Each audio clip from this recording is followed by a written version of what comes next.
Should you invest in this company? In order to properly analyze its merits, we have to compare its business with its main competitor, along with the S&P 500.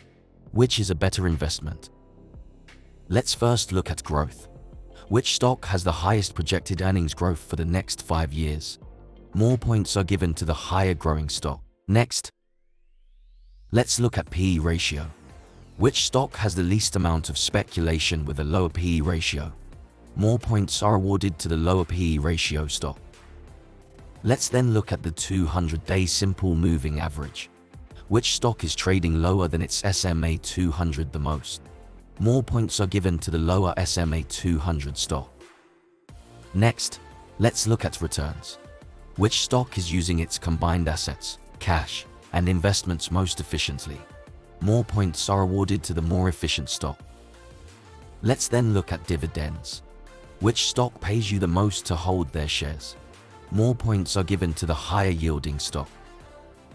Next, let's look at short float. Which stock are investors and traders most bearish in? More points are awarded to the less shorted stock. Let's then look at profit margins. Which stock generates the most profits from its business? More points are given to the more profitable stock. Then, let's look at analyst recommendations. Which stock do Wall Street analysts favor the most? More points are awarded to the lower recommendation number.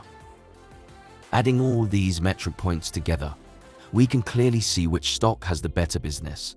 Note here that we want the company to have a higher tally than the S&P 500 in order to get that market beat badge.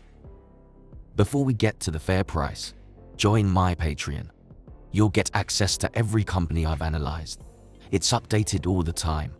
Go to patreon.com/GrowthShares or click on the link in the description.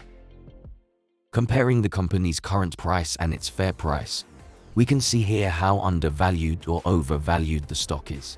The higher the percentage, the more undervalued the stock. The lower the percentage, the more overvalued the stock. Lastly, let's look at stock performance. Sometimes you just want to know if the stock has performed well enough against its industry and the overall market over various periods of time. Sometimes, you just want to know if the stock is good enough to invest in. Don't forget to subscribe for more. Invest wisely, and as always, take care of your money.